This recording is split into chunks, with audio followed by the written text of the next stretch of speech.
Bungalow courts exist in a delicate balance. A balance between open space and urban density. They take a different approach than most apartments, and distribute units across smaller detached structures with grass and gardens between them. They're like tiny single-family homes, but far more affordable. And they've become an iconic part of Southern California's housing stock. But almost no one builds them anymore. And despite being desirable and relatively affordable places to live, they're being demolished and replaced with other buildings. So why is this happening? Should we protect them from demolition? Should we accept that modern housing is just better? Or is there a case for building new bungalow courts? Well, it's complicated. But let's go back to where it all started, in Pasadena. In 1909, architect Sylvanus Marston built 11 buildings on one parcel, facing one another around a shared driveway and a courtyard. He called his creation the St. Francis Court, which architectural historians recognize as the first ever bungalow court. But St. Francis Court doesn't exist anymore. It was disassembled to make way for road construction long ago. But some of its buildings were preserved, about a mile away. Now on their own lots, these look just like normal houses. If anything, they're well-preserved examples of early 20th century arts and crafts architecture. But over time, the built form of bungalow courts would evolve. As Greater Los Angeles grew in population from the 1910s to the 1930s, developers wanted to provide a higher level of housing density while preserving the characteristics that made single-family homes so desirable. It was sort of a rejection of the traditional dense apartments common in Chicago and New York, and even in other parts of LA at the time. What was originally a novel idea quickly became commonplace. And while St. Francis Court was built to cater to wealthy Midwesterners settling in California, bungalow courts would become a more affordable type of housing, with compact units. The most popular format consists of 2 rows of single-unit bungalows, neatly aligned and facing one another. Some courts open up to the street with wide, expansive green space, while others are more closed off and hidden behind gates and bushes. Another common theme in bungalow courts are larger buildings placed furthest away from the street, which could be a duplex or even a multi-story structure. And on smaller lots, bungalow courts can be arranged in a single line. But some of the most fascinating examples are hillside bungalow courts that surround a staircase. Many of these can be found on or north of Sunset in LA. I just find the way they conform to the landscape to be so interesting, since so many modern buildings will just dig out the hillside to build a parking garage. Also, some structures blur the lines between bungalow courts and courtyard apartments, with longer connected rows of units that still have open space between the rows. These can allow for slightly more density than a traditional bungalow court while still offering a similar look and feel. In a few places, bungalow courts can feature commercial space. These are quite rare, but are fascinating because they expand upon what is traditionally a purely residential build form. This one features a seafood restaurant at the bottom of a hillside court. Over the years, bungalow courts have had a variety of different architectural styles. The earliest examples, like St. Francis Court, were built in the American Craftsman style because that's what was popular at the time. But later on, various revival styles would become popular, like Colonial Revival, English Cottage Revival, or Tudor Revival. Especially popular in Southern California are Spanish Colonial or Mission Revival bungalow courts. Into the 30s and 40s, bungalow courts adopted the simpler, minimal traditional style, which was bland and utilitarian compared to the styles that preceded it. But there are some rare examples of Art Deco bungalow courts from that era, like this one in Pasadena. But regardless of architectural style, bungalow courts offer a unique living experience that other apartments just don't. I've never lived in one, but it seems like the shared space offers a sort of intimacy and community that neither traditional apartments nor single-family homes have.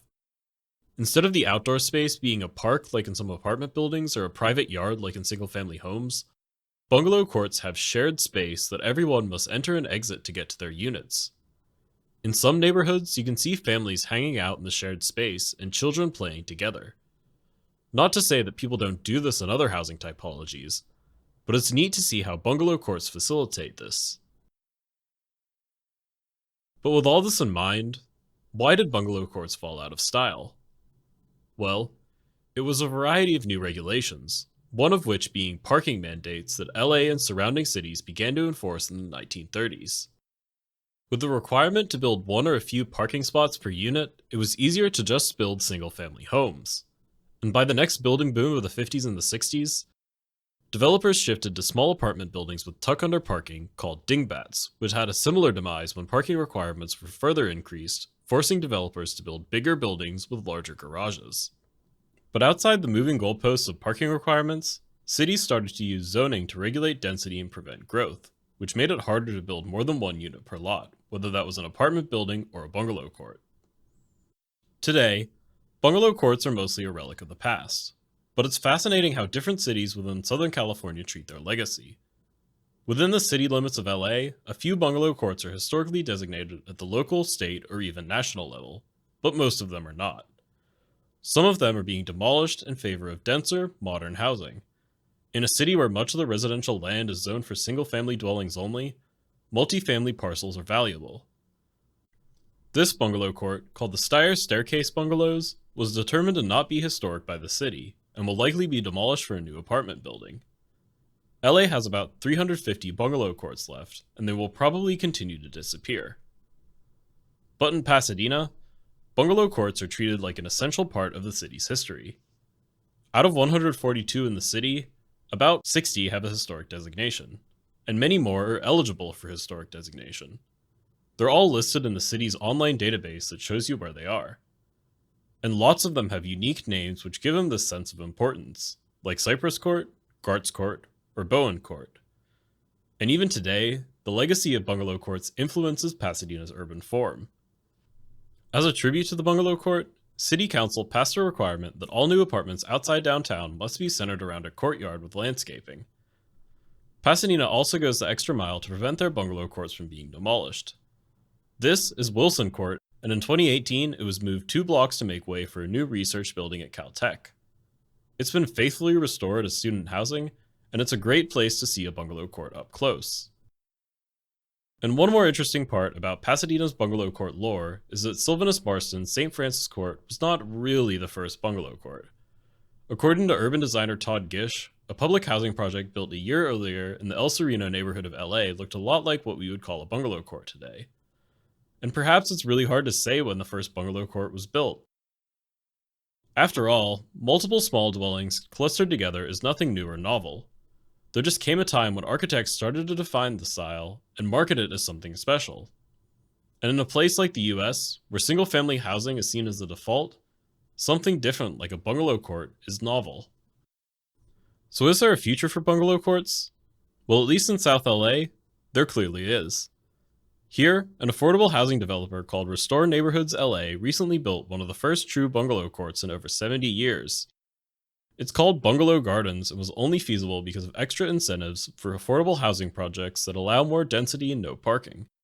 The final result looks quite nice and was built for a fairly reasonable budget, $225,000 per unit. For reference, the average affordable housing unit in LA costs around $500,000 to build. Obviously, one new bungalow court isn't much of a comeback, but there could be more on the way, especially with recent changes to California state housing policy intended to relieve the housing crisis. Back in 2016, the state passed a law allowing property owners to build an additional residence, called an accessory dwelling unit. Another state law, called SB 9, allows 2 main dwellings on single-family lots, regardless of local zoning, and the bill also allows lots to be split for each house. Once this gets done, each one can have their own accessory dwelling unit in the backyard, effectively creating a small 4-unit bungalow court. Instead of just being for rentals like traditional bungalow courts, the small separated dwellings allowed by these laws could become a lucrative homeownership opportunity in places where most people could not afford a full-size single-family home. This goes further with another law which allows streamlined approvals for small lot multifamily housing, and streamlines the way these lots can be split to provide homeownership opportunities. Another law would allow accessory dwelling units to be sold off as condos. And further, LA has a small lot ordinance that allows certain lots to be split up for smaller units, and the results have been promising. Unfortunately, the development allowed by SB 9 and all these other laws can be difficult because of building size restrictions, owner occupancy requirements, and issues with local zoning. Ironically, Pasadena got in trouble with the state over SB 9 by trying to block its implementation by using an excessively broad interpretation of the law's exemptions for historic districts. But hopefully, future state legislation and updates to local zoning might be able to fix this. But with all this in mind, it's easy to wonder, why not just build regular apartments or condos instead of something like bungalow courts? Depending on the zoning, apartments can be several stories tall and can much more efficiently fit housing into one lot. And this is clearly the path lots of developers take in LA when they have expensive developable land. But some huge factors here are construction scope and cost. Bungalow courts are typically just one story, and don't need elevators, hallways, or other expensive infrastructure and equipment like apartments do. Architect Alfred Tu has pointed out just how much the lower construction costs can affect affordability, even when land costs per unit are higher. The simplicity also makes bungalow court style development a lot more attractive for regular homeowners who would never dream of building an apartment building. Each unit can be built out gradually as an ADU, possibly without the need for a bank loan. Also, bungalow courts can just be really nice. They offer this sort of gentle density that a lot of people find attractive. And something like a new type of bungalow court probably isn't enough to fix the housing crisis in much of LA proper, where the housing shortage is so bad that dense apartment buildings need to be part of the solution. And in some cases, this might require demolishing older housings like bungalow courts. But in more suburban areas of California, much of the available housing stock are expensive single-family homes because everything else is illegal to build. Here, something like bungalow courts can do a lot to enhance walkability and make homeownership more affordable by gently increasing density. And maybe that won't look like bungalow courts at all. Lots of people demand larger living spaces and more amenities than what a traditional bungalow court could offer, so maybe they would grow in size or height. But all this would require changes to zoning or an expansion of the state laws that override local zoning. In Greater LA, 78% of residential land only allows single-family housing, and if land zoned for greater density is scarce, developers will use it for the highest density they can get to pencil. Bungalow courts are not a silver bullet for walkability or fixing the housing crisis, but there are so many possibilities when small detached homes are legal to build on small lots. Portland, Oregon has seen a lot of success here. And in Southern California, the same benefits can be realized but on a much larger scale. But first, we need to legalize bungalow courts again.